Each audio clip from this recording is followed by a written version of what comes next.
안녕하십니까. 지금부터 예도는 니체의 선악의 저편 1차 강좌를 시작하겠습니다. 오늘 23번째 강좌인데 사실은 4개월 만에 그죠? 다시 시작되는 그러한 강좌입니다. 여러분, 다시 니체의 직접 니체가 쓴 1차 자료를 읽으면서 독일어로 읽고, 여러분들은 책세상에서 완독되었죠, 그죠? 그 번역서를 들고 따라오시든, 영어나 독일어가 되면은 영어 원문이나 독일어 원문을 보시면서 따라오시면 좋을 것 같습니다. 어쨌든 지금부터 29절과 30절을 오늘 아마 끝낼 것 같습니다. 여러분, 니체의 어떤 그 깊은, 그죠? 철학의 세계, 또한 독일어의 어떤 독특한 문체를 가진 니체의 글쓰기, 이런 것들을 동시에 맛볼 수 있는 그런 1차 자료 강좌죠. 아주 중요한 니체의 관점들을 파헤치면서 오늘날의 다양한 철학적 상황과도 연결시켜서 예도가 해독해 나가면서 하는 이 1차 자료 강좌를 마침내 다시 23번째 시작하게 되었습니다. 여러분, 보통 1차 자료 강좌들은 50분에서 1시간 정도를 가게 되는데, 많은 분들이 예도의 1차 자료 강좌를 성원해 주셔서 아마 하이데거의 존재와 시간도 56번째부터 다시 시작할 겁니다. 여러분, 확실히 그 질이 다르죠, 그죠? 1차 자료 강좌의 맛은, 그죠? 직접 철학자들이 쓴 것을 읽으면서 하게 되기 때문에 느끼는 것이라든지 깊이라든지 이런 것들이 수준이 다르다고 할 수 있겠죠, 그죠? 자, 요쯤에서 서언을 하고, 특별히 좋아요와 구독은, 그죠? 사막의 철학자에게 사랑이고, 또 가능하신 분은 예도TV 후원도 해주시면 예도가 이러한 깊은 강좌들을 끌어올리는데 많은 도움이 됩니다. 여러분 꼭 참여해 주시고, 또한 이 니체의 세계, 그리고 하이데거의 존재와 시간, 그건 역시도 1차 자료 강좌를 재개하겠는데, 깊이 있는, 그죠? 철학자의 세계, 1차 자료는 더 깊이 들어갈 수가 없는 거죠, 그죠? 직접 쓴 것을 독일어로 직독직해하면서 코멘타리를 다는 수업이니까 여러분들이 꼭 번역서나 영어 번역서나 독일어 원본을 들고, 텍스트를 들고 꼭 따라오시기 바랍니다. 자, 지금부터 시작합니다.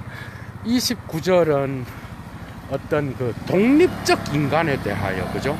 이야기하기 시작합니다. 니체가 이렇게 나갑니다. 여러분, Es ist die Sache der wenigsten und abhängig zu sein, 이렇게 나가는데, 독립적이 된다는 것, 그것은 소수의 인간들의 일이다, 이렇게 시작합니다.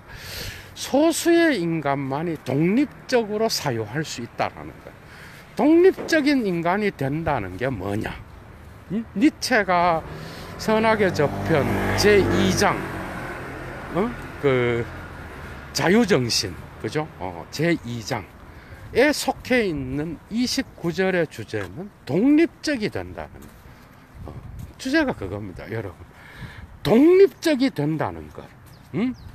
unabhängig zu sein, 독립적이 된다는 것은 소수의 인간들의 일이다. Es ist ein Vorrecht der Starken. 그리고 나서 코멘타리를 붙이는 게 뭔가 하면은, 그것은 바로 강한 자들의 특권이다. 강한 자들의, 독립적이 된다는 게 강하다는 거예요. 돈이 많고 가진 것이 많아서 허세를 부리는 자가 아니라, 그죠? 독립적 사유를 할 수 있는 그런 인간이 강하다. 니체는 이렇게 말하고 있습니다. 그리고 만약에 그리고 별 에스페얼 주트, 이것을 시도하는 자는, 여기서 S가 뭐야? S는 독립적이 되려고 시도하는 자는, 이런 뜻입니다. 그런 사람은 그 독립적이 된다는 것에 대한 최상의 권리를 가지고, 그러나 반드시 그렇게 되어야 한다는 강박관념이 없이 이런 독립적이 되려고 하는 것으로서 다음과 같은 사실을 증명하는데, 그게 뭔가 하면 wahrscheinlich nicht nur stark, 아마도 그가 강할 뿐만 아니라 sondern bist du ausgelassenheit verwegen ist, 이렇게 나와 있어. 이거 뭔가 하면은 자유분방할 정도로, 자유분방함에 이르기까지 대담무쌍한 하다는 사실을 증명한다는 거예요. 그러니까 독립적이라고 하는 것은 슈탈크할 뿐만 아니라, 강할 뿐만 아니라 자유분방함에 이르기까지 그렇게 비스주얼 아우스겔라센하이트 이렇게 되어 있어요. 펠베겐, 자유분방함에 이르기까지 대담무쌍한 그런 인간이라는 것을 증명한다라는 거예요. 재밌죠? 그러니까 독립된다는 것은 강할 뿐만 아니라 자유분방함이라고 하는 그 지점에 이르기까지 대담무쌍한 그러한 어떤 용기를 지닌 그런 인간을 의미한다는 거죠. 자, 계속 나가겠습니다. Er begibt sich in eine Labyrinth. 왜 대담무쌍한가 한번 봅시다. 이런 인간은 어떤 미로 속으로 들어가서 위험을 수천 배로 배가시키는 자야. 그런데 삶이 자기 자신과 함께 가져오는 위험들을 수천 배나 배가시키는 거야. 그러니까 대담무쌍해야 되는 거예요. 독립적이 된다는 것은 삶의 미로 속으로 들어가서 그 인생이라고 하는 삶이 가져올 수 있는 아주 다양한 위험들을 수천 배나 배가시키는 것을 감행하는 자라는 거예요. 그러니까 니체는 독립적이 된다는 것을 독립된 삶을 영위하는 그러한 인간과 여러분 대비시키고 있다는 거죠. 아주 재미있는 그래서 위험을 감행할 수 있는 삶의 위험을 감행하고 그것을 따라서 용기를 갖고 삶에 대처할 수 있는 그런 인간을 니체는 뭐죠? 운압행위, 독일어로, 영어로 인디펜던트죠, 그죠? 독립적인 인간이라고 말하고 있는 거예요. 계속 나가겠습니다. 이러한 위험들 가운데 다음과 같은 사실은 아주 작은 위험도 못 된다라는 거예요.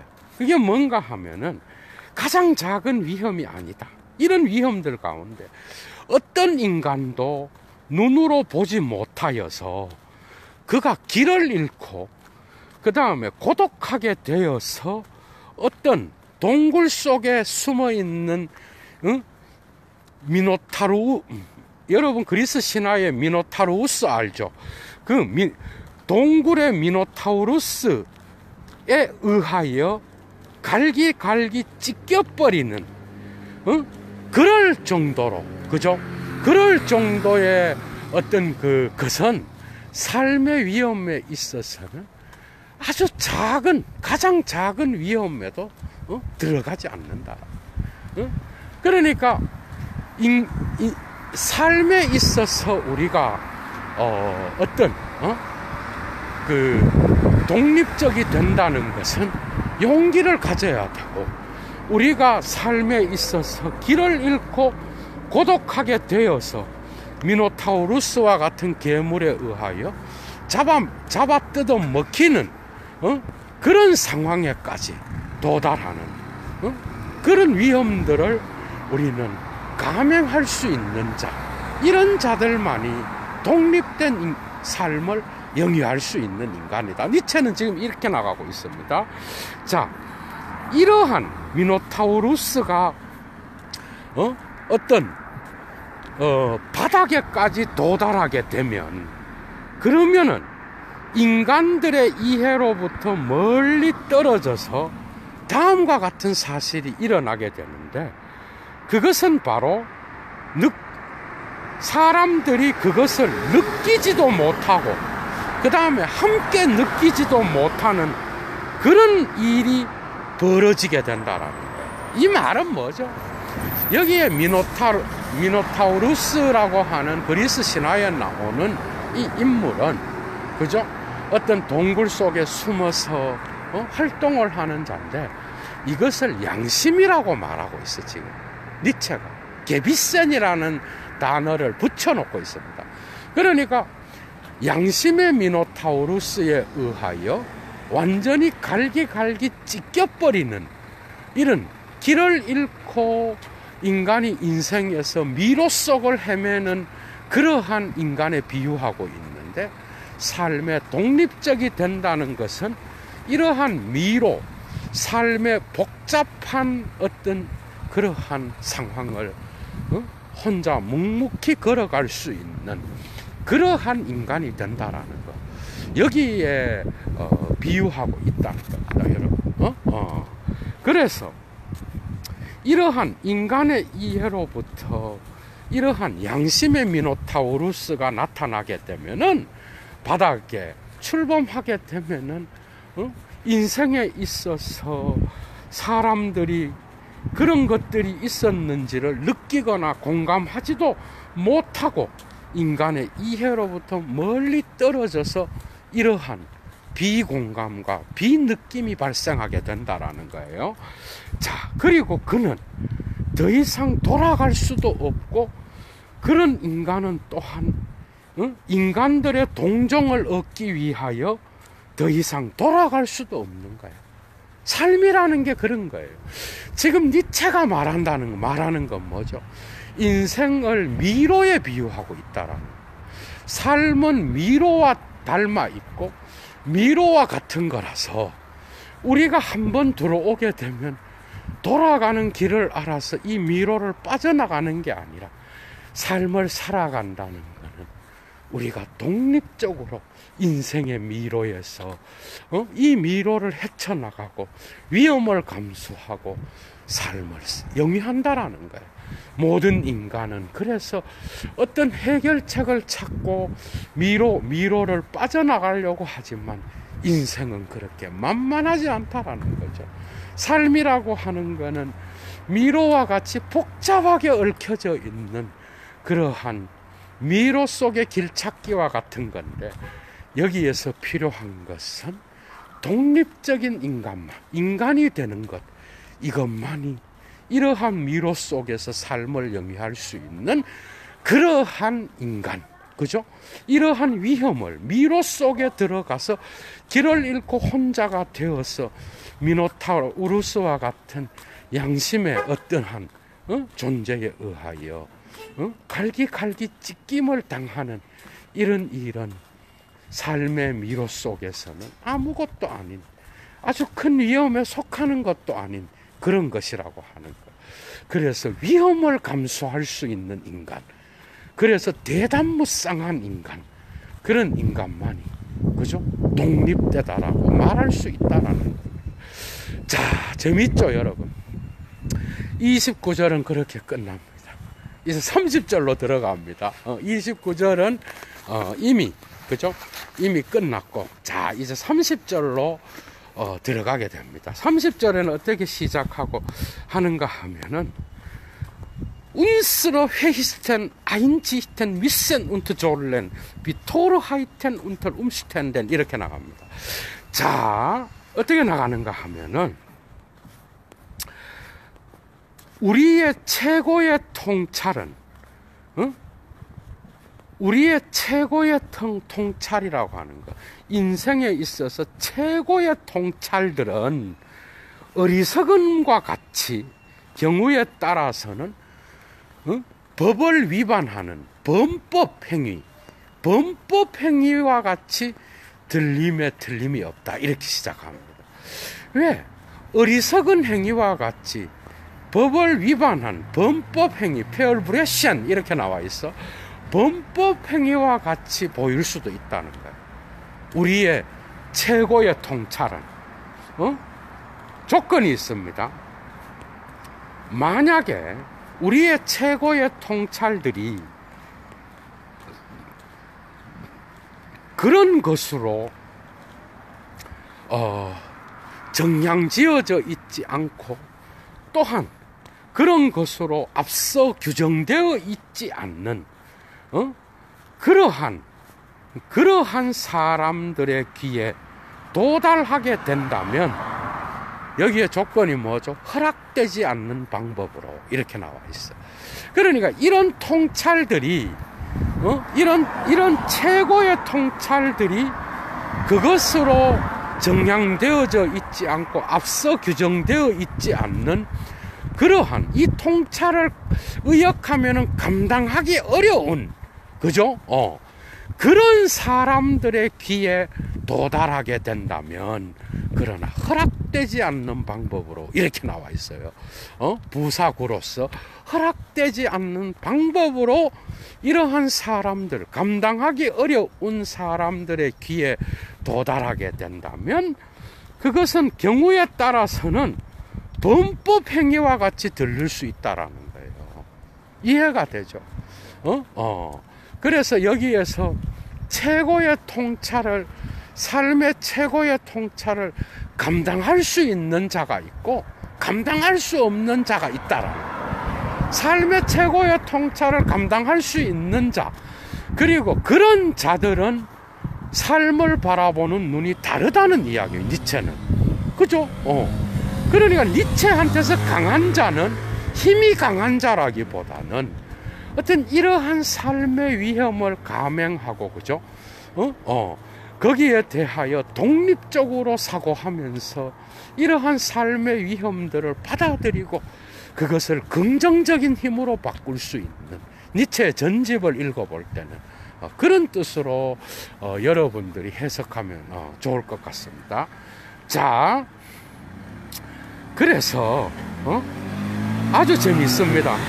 여기에 두 가지로 비유하고 있는데, 이런 최고의 통찰들은 감당할 수 없는 자들에게는 범법 행위와 같이 법을 위반하는 정도의 뜻으로 최고의 통찰이 어리석음과 같이 보일 수도 있다는 거죠. 여러분, 뭔 말이에요?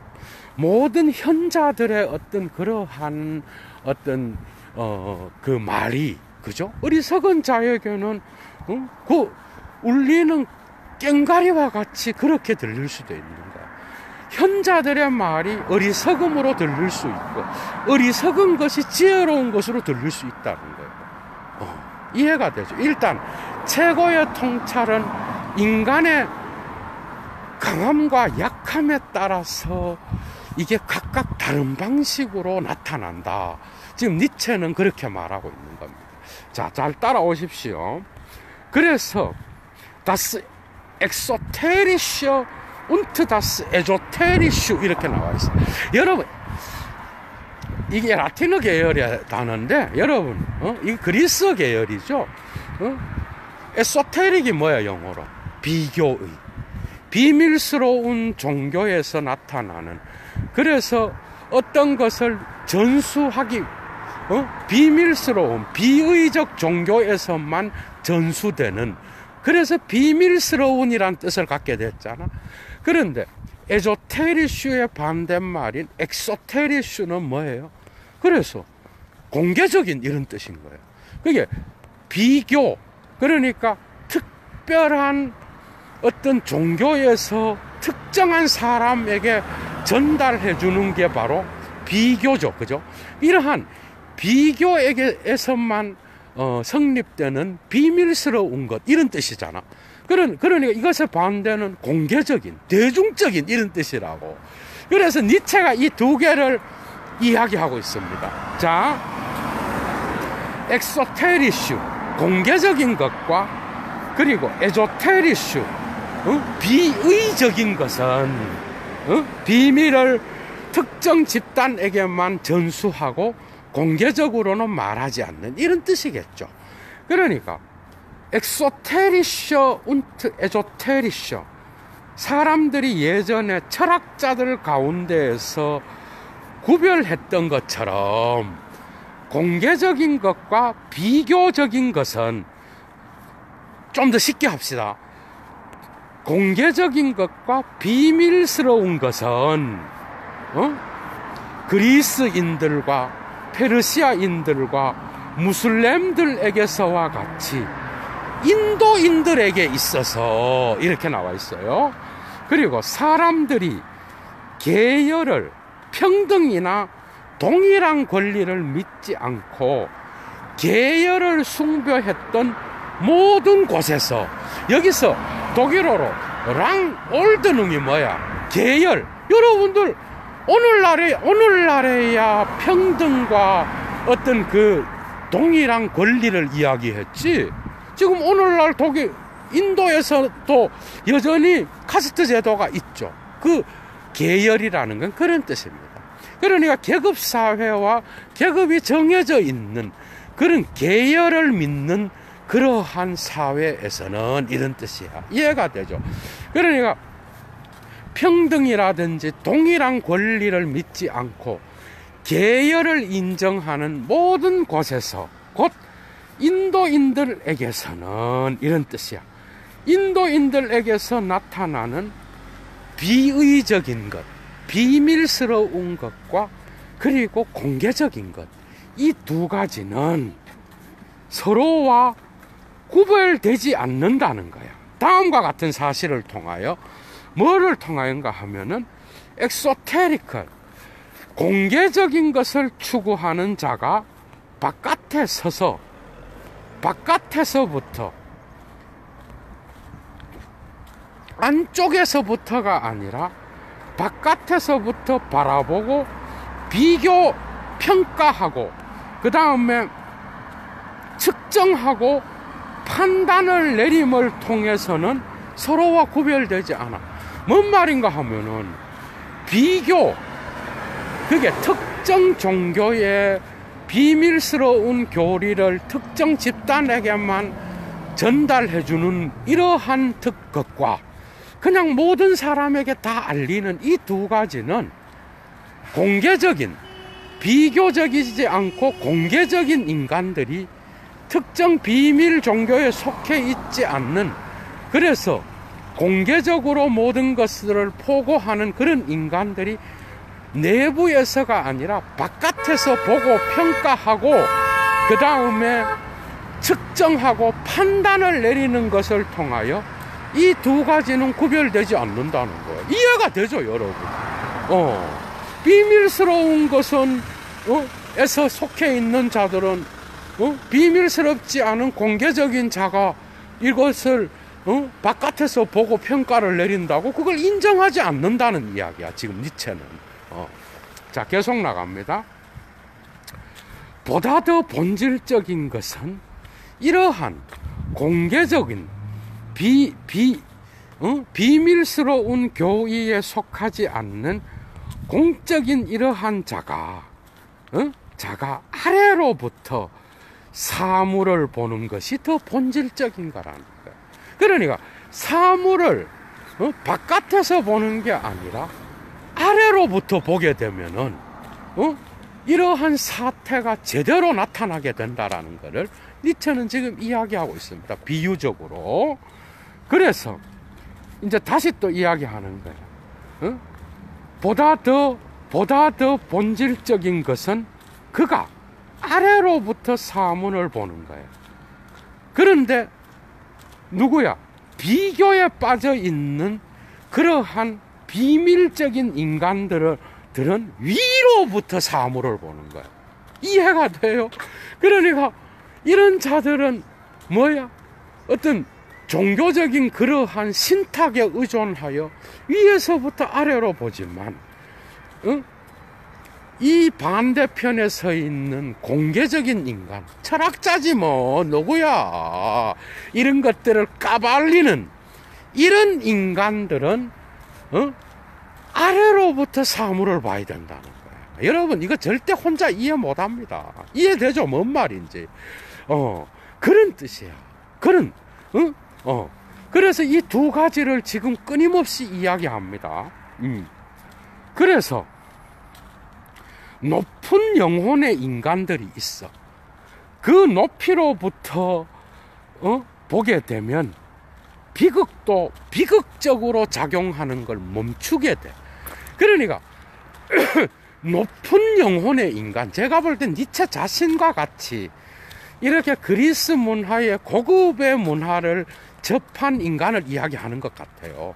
그러니까 이런 높은 영혼의 인간들의 관점에서 보면 비극도 비극적으로 작동하는 것을 멈추게 돼. 이해가 돼요?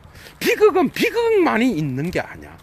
비극에는 인간의 깊은 그러한 통찰을 볼 수 있는 긍정적인 게 있다는 거야. 그게 트라게디어는 트라게디어로 끝나는 게 아니야. 높은 영혼을 가진 인간에게는. 그런 뜻이에요. 그러니까 프로이트가 오이디푸스에서 정신분석학의 중요한 소재를 끄집어내잖아, 여러분. 이해가 돼요? 인간의 깊은 통찰이 비극에 있는 거예요. 그래서 비극적으로만 끝나는 게 아닌 거예요. 이런 인간들한테서 높은 영혼을 가진 인간이 있는 거야. 그죠? 자, 계속 나갑니다. 이 세계의 모든 고통은 alles wird der Welt in eins genommen. wird dir zu entscheiden wagen. 이래 되어 있어. 자, 이 세계의 모든 고통을 하나로 통틀어 보면 이렇게 해석하면 됩니다. 보면 다음과 같은 사실을 도대체 누가 감히 결정할 수 있겠는가, 이렇게 나와 있어. 그게 뭔가 하면은 그의 광경, 그의 어떤 것을 바라보는 그런 시선이 필연적으로 바로 어떤 동정애로, 그래서 그런 방식으로 고통의 배가로 이끌고 고통을 두 배로 만드는 것으로 필연적으로 강요하는 것은 아닌지 감히 누가 결정할 수 있겠느냐는 거예요. 이해가 되죠? 이게 뭔 말인가 하면은, 자, 그의 어떤 견해, 사태를 안 불리건 어떤 사태를 바라보는 것에서 나오는 견해, 오피니언을 독일어로 안 불리기라 그래. 그러니까 어떤 사람이 비극 작품을 보고 비극적으로만 작동하는 게 아닌 이런 높은 영혼의 인간들, 그죠? 이런 인간들이 있다고 하자고. 이 세계의 모든 고통을 하나로 통틀어서 볼 때에 어떤 인간의 견해가 필연적으로 동정심으로 귀결되고 동정심으로 강요되는, 그래서 이런 동정심이 니체는 여기서 좀 중요한 게 또 있어요. 니체는 mitleiden, 독일어로 동정, 고통을 함께 느낀다는 거야. 이러한 컴패션이죠, 영어로. 라틴어 계열로 공동으로 어떤 고통을 느낀다는 이런 거를 아주 싫어합니다, 니체는. 여러분 일단 아셔야 돼. 이런 동정과, 그래서 어떤 불교나 그리스도교의 사랑, 이런 거 아주 싫어합니다, 인간. 독립적 인간을 좋아해요, 니체는. 이제 이해가 되죠? 어떤 타자에게 동정심을 발휘하는 거를, 니체는 그거를 거의 역겨운 어떤 그 구역질을 일으키는, 혐오감을 불러일으키는 걸로 봅니다. 이해가 돼요? 그것이 니체가 기독교나 교회를 깔 때 이러한 증상을 많이 나타내. 그 세계 종교의 모든 동정과 사랑, 그래서 독립된 인간을 되는 것을 방해하는 모든 종교적인 미덕들을 니체는 거부합니다, 여러분. 이거 꼭 아셔야 돼요, 니체를 따라올 때는. 그러니까 동정심이 결국 고통을 배가시킨다라고 보는 거예요, 여러분. 그 인간의 고통은 그 인간이 짊어져야 되는데 타자가 개입해서 그 고통을 대신 짊어주는 거. 이게 동서고금을 막론하고 고등종교의 중요한 거잖아요. 근데 니체는 그거 싫어합니다, 여러분. 그거 꼭 아시고. 약간 좀 언젠가 예도가 니체를 비판적으로 니체의 인간에 대한 어떤 그런 것들을 비판적으로 사고하면서 또 따로 그죠 초인에 대하여 강좌를 열 날이 있을 겁니다. 니체를 이해할 때는 이 동정이란 단어가 나오면 여러분들은 일단 그렇게 사유를 하셔야 된다. 지금 니체 전문가로서 예도가 말씀드립니다, 여러분. 자, 여기서 또 나갑니다. 보다 더 높은 종류의 인간들, 에게 이런 인간들이 나룽 뭐예요? 음식, 랍짤, 독일어로 뭐야? 청량음료. 음식과 청량음료를 얻는 것에 이러한 보다 더 높은 종류의 인간들을 도와주는 이런 인간들에게 봉사하는 것이 매우 다양한, 그래서 보다 열등한 종류의 인간에게는 독일어로 골 때리게 나와 있어. By now gift sein 이래 되어 있어. 거의 이런 높은 인간에게 청량음료나 음식을 얻을 수 있게 해주는 이런 것이 보다 저급한 인간에게는 의역합니다. 인간에게는 거의 독이 될 수도 있다는 거야. 이해가 되죠? 맞잖아, 여러분. 여러분, 대중문학이 좀 고급스러운 철학적인 이런 사유를 하는 인간한테서는 뭐죠? 뭔가 이 벌리스틱한 이 문학이 뭔가 채워주지 못하잖아요. 그런 것처럼 지금 나중에 이제 이걸 교회랑 비교해가 오늘 깝니다. 오늘 아주 재밌는 그게 나오는데 예도가 요 부분을 따로 떼갖고 강의를 할까 지금 생각 중이야. 그게 보다 높은 그러한 영혼을 가진 그런 인간에게 음식물과 청량음료를 얻게 해주는 게 저급한 인간에게는 이런 거는 독이 될 수 있다는 거예요. 맞죠, 여러분? 맞잖아. 어떤 인간한테는 고대 그리스의 이러한 위대한 문학과 철학이 그에게 맞는 인간이 있는가 하면은 어떤 인간에게는 이런 거는 쓰레기로 보이는 거야. 어떤 인간한테는 썬데이 서울이라든지 어떤 것들을 자기에게 바로 본능을 자극하는 그런 책들이 자기한테는 더 좋을 수도 있는 거죠. 사람마다 다른 거죠. 이거는 맞는 거잖아, 그죠? 모든 인간이 같아요. 어디 수준이, 문화적 빌딩의 수준이 다른 거잖아. 사람마다 이 사람한테 백날 철학 1차자로 강좌 소개해줘봐야 그 사람한테는 쓰레기인 거예요. 그런데 어떤 사람에게는 가장 귀한 게 어떤 사람에게는 독이 될 수 있다는 거야. 혐오스러운 독과 같은 거라는 거예요. 맞죠, 여러분? 계속 나갑니다. 그래서 저열한 인간의 미덕들은 아마도 철학자에게는 악덕이나 연약한 것을 의미할지도 할 것이다라는 거. 맞죠? 어떤 부류에게서 미덕이라는 거는 지네들한테나 미덕인 거지. 예를 들면 이거야. 예도가 어디 아틀리에에 초대를 받았단 말이야. 갔는데 뭐 양식 이래 갖고 새우 막 이래 해가 이래 하고 칼질하고 이지랄 하는 거 싫어한다고. 얘도는 예를 들면 거기는 미덕이에요. 그게 그런 습관들이. 그런데 나는 그냥 짜장면 먹고 입에 막 시커먼 거 묻히고 그냥 막 내가 알아서 먹는 거 이런 거 좋아하거든. 자유분방함. 그런데 특정한 곳에서 미덕인 게 나한테는 아주 걸고 치는 거야, 여러분. 예를 들면은, 그 여러분들이 알아야 되는 게, 이러한 해석학적인 인간마다 다른 좋음이 다르고 기준이 달라. 나에게 좋은 건 저 인간한테는 좋은 게 아닌 거야. 이런 것들을 철학적으로 알려주고, 이런 것들을 해체하여 도덕을 인간에게 강요하게 되면 나타나는 부작용들을 처음으로 까발리고, 이런 것들을 이런 문화의 이중성을 보여준 게 니체예요, 여러분. 탁월합니다. 니체는 종교의 진리까지도 들어가서 난도질 해버려요. 수준이 달라요, 여러분. 그 오늘날은 그런 것들이 니인데는 미덕이야. 니체는 이래.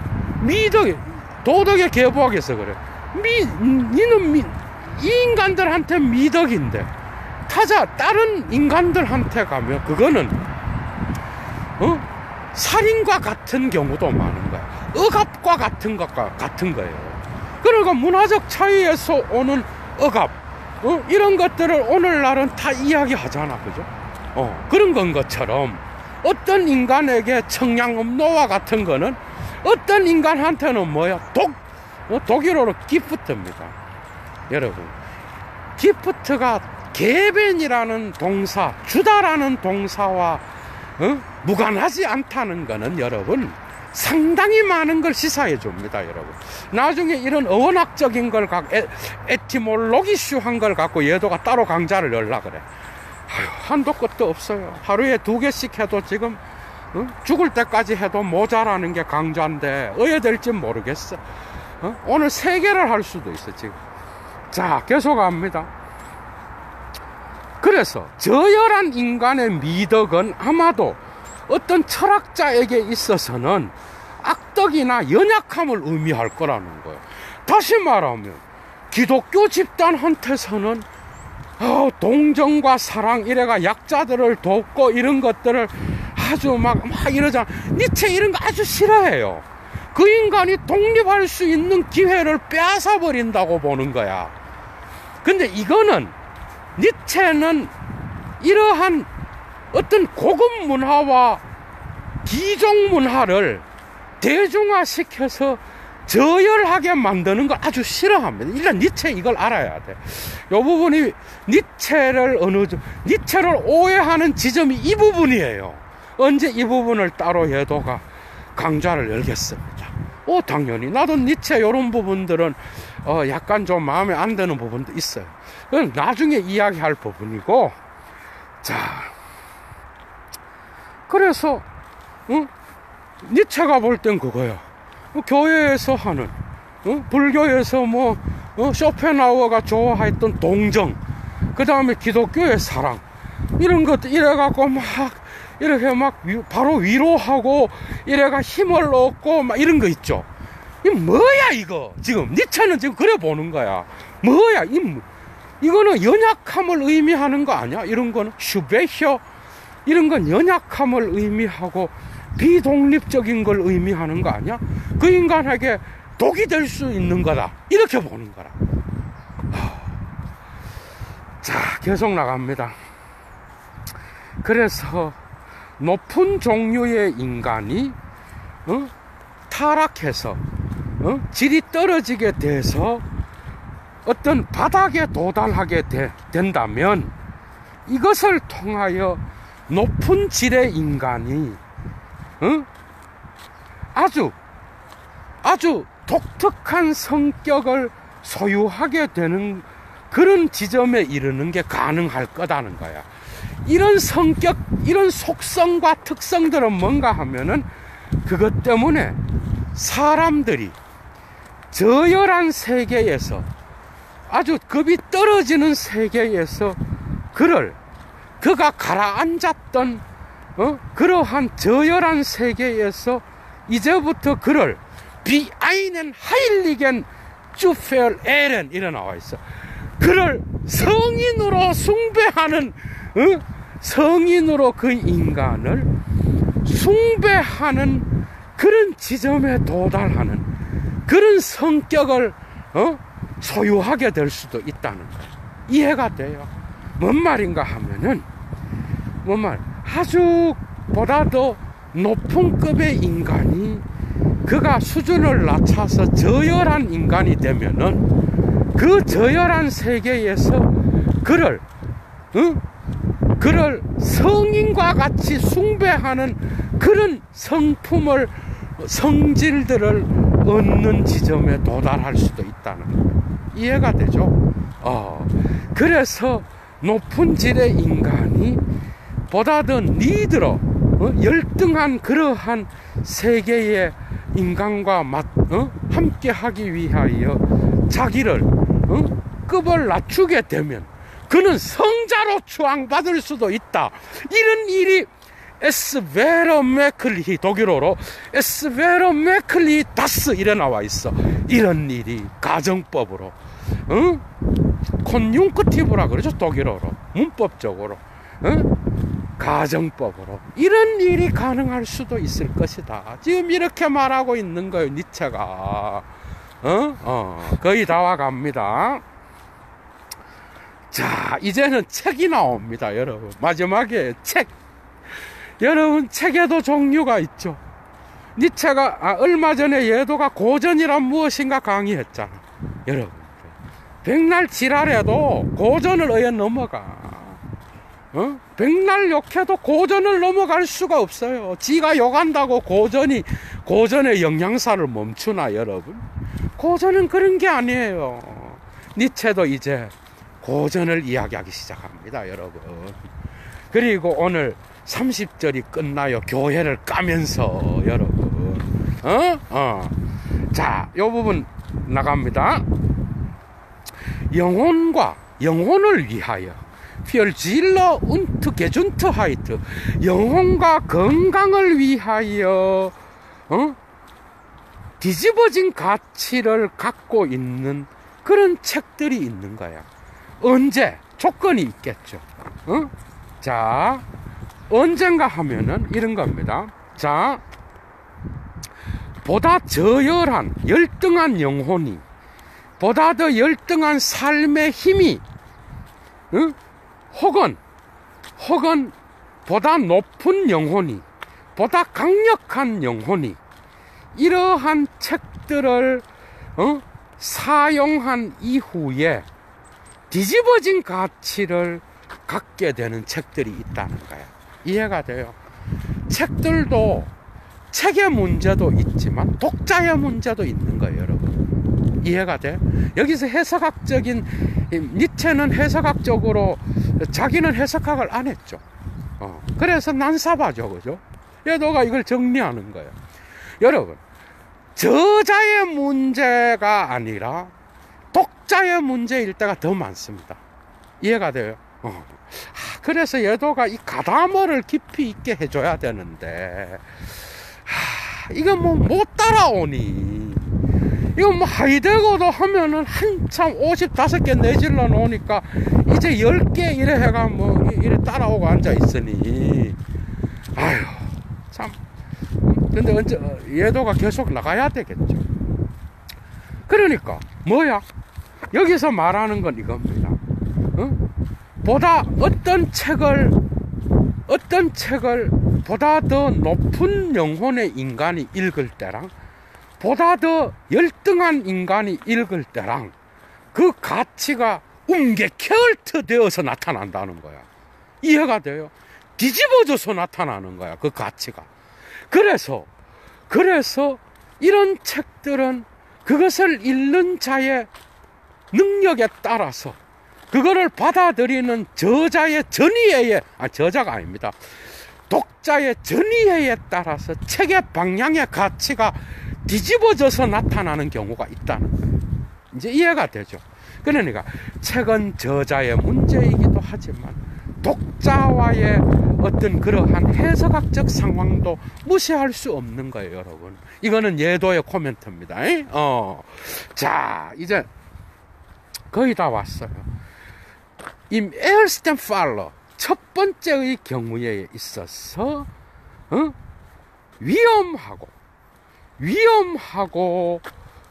그 다음에 잘게 부수고 해체하는 책들이 있고, 첫 번째의 경우에는. 두 번째의 경우에는 가장 용맹한 자들을 그들의 용맹함 안으로 촉발시키는, 영어로 프로보크입니다. 헤라우스 폴런, 도전하다, 촉발시키다, 이런 뜻이야. 그러니까 프로보크 사람 플러스 투 부정사 이래 되잖아.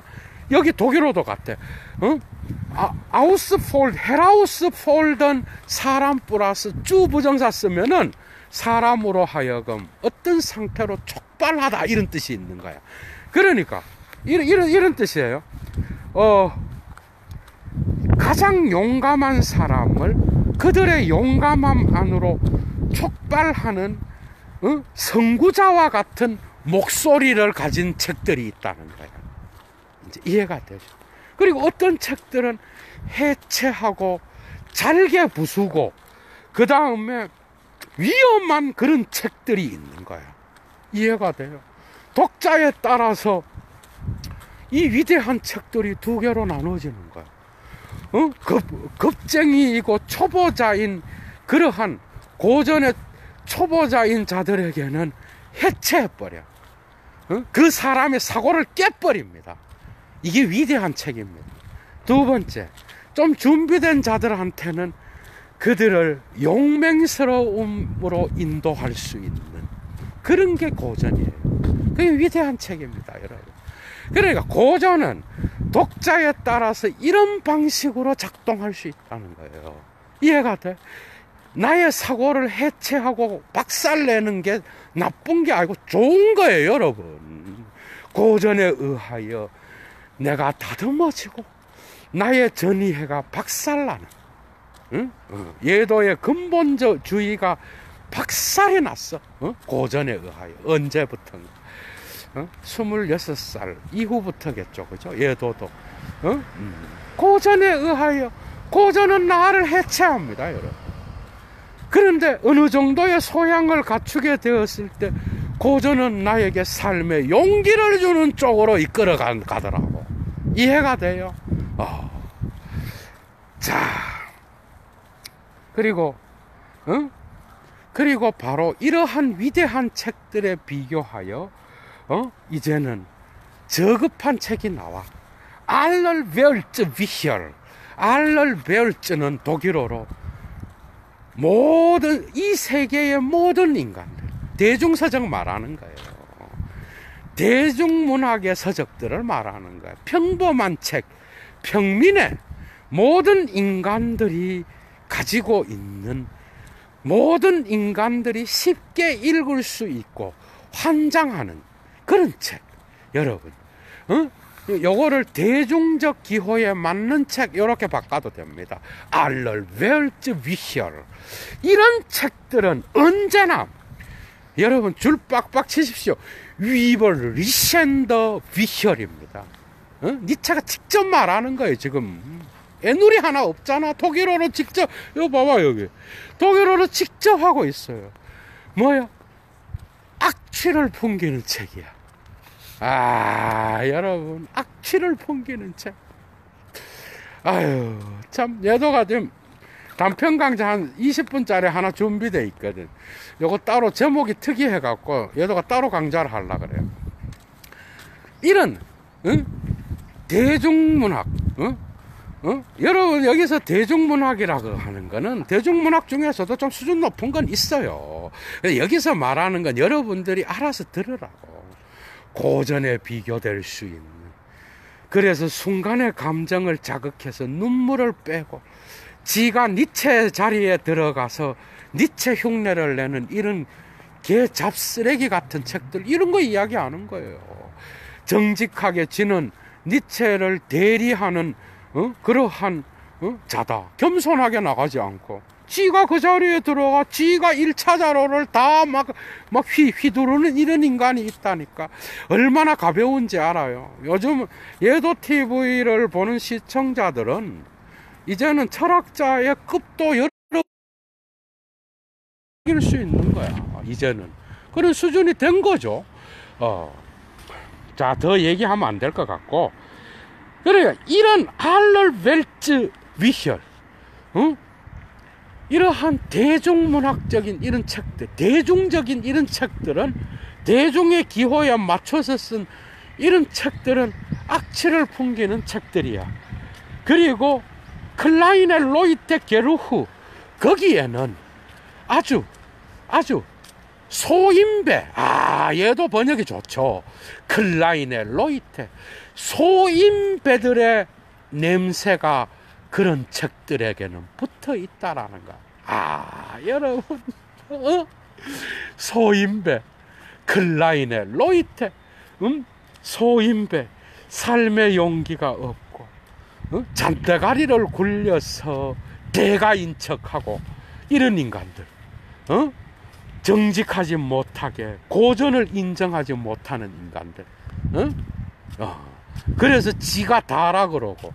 여러분, 사이비가 인문학에도 있어요. 종교에만 있는 게 아닙니다, 여러분. 이해가 돼요? 그래서 1차 자료를 읽히게 된 거는, 예도는 너무 행복합니다, 여러분. 자, 이런 소인배들의 냄새가 그런 책들에게는 붙어 있어서 악취를 풍기는 책들이야. 대중이 이제 나옵니다.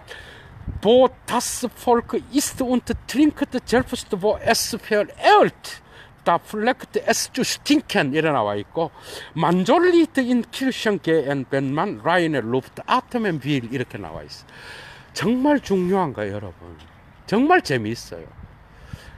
대중이 먹고 마시는 곳에서, 심지어 대중이 존경하는 곳에서, 거기에서 대중이 먹고 마시고 대중이 그것을 숭배하는 곳에서, 그것은 흔히 악취를 풍기는 그러한 습관을 만들어낸다.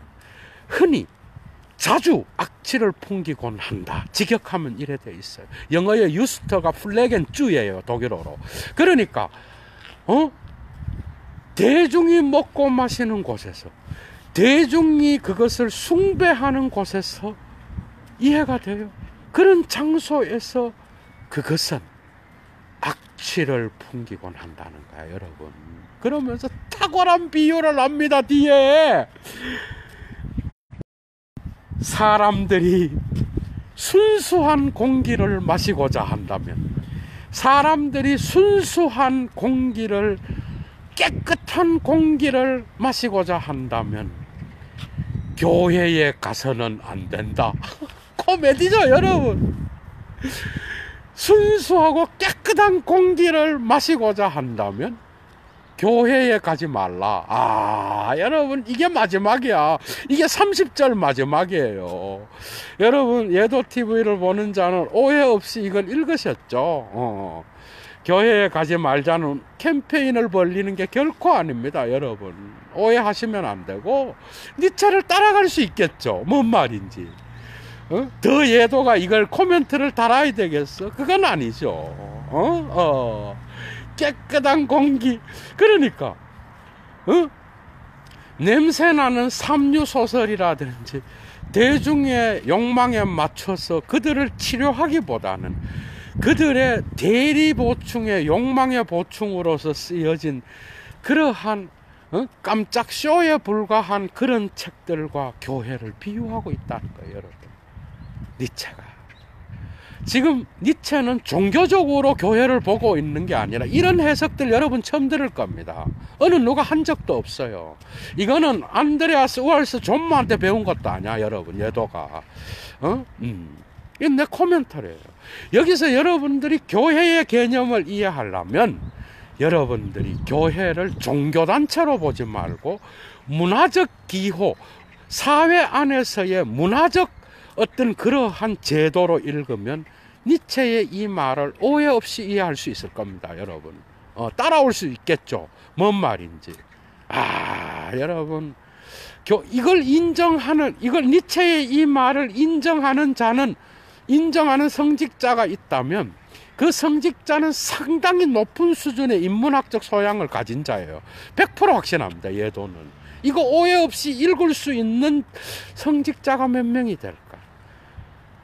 그리고 반기독교 쪽에 있는 자들도 이거를 이렇게 오해 없이 이 개념을 이해하는 자가 몇 명이 될까? 저는 소수라고 확신합니다. 많지 않아요.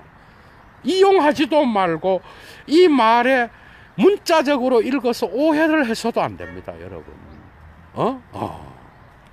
문화적 제도에서 여러분 대중의 어떤 기호에 맞춰진 그리스도교의 진리를 가는 그런 교회는 여기에 속하지 않겠죠. 대중의 값싼 기호, 잡담, 호기심, 애매성에 잡혀 있는 그런 교회들을 의미하겠죠. 문화적으로는 이미 사형 선고를 받은 그러한 교회들을 이야기합니다, 여러분. 재밌죠? 예도의 해석이 맞겠죠? 여러분들이 이걸 듣고 니체의 교회 비판을 다시 한번 보면요, 교회는 오히려 니체의 선포를 통하여 갱신할 수 있는 거예요. 그리스도의 진리를 실천하는 교회, 여기에 속하지 않습니다, 여러분. 오늘날도 문화에, 저급한 문화에 속하면서 저급하게 되어버린 그리스도 교회, 그러한 것들을 니체는 비판하고 있는 거예요. 악취가 난다. 단편 강좌 20분 따로 열겠습니다. 거기에 대하여.